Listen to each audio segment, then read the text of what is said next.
experience any discomfort, but it was a bit red then. I think the tip of the current, as I was scooping out, it just grazed the surface there. And again, they've got quite a few hairs protruding from the top of the ear canal here actually, and also from the back.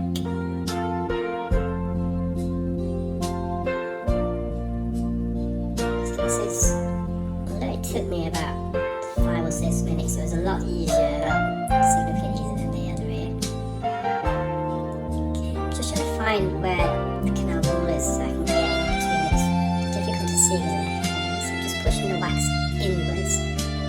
I'm just going to try and remove this segment, so I'm going to get the tip of the current into the wax, cut it away, remove it.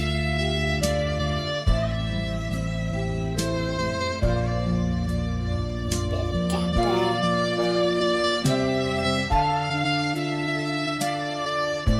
Get the current into the gap. Now I'm going to try and upload another video which I used the wax scope, and it was actually a very similar amount of wax that I removed. It's from my uncle's ear who attended yesterday, and that took up a similar amount of time. You can see at the bottom, you'll see it a bit more clean. I think I just caught potentially lessens their accuracy, but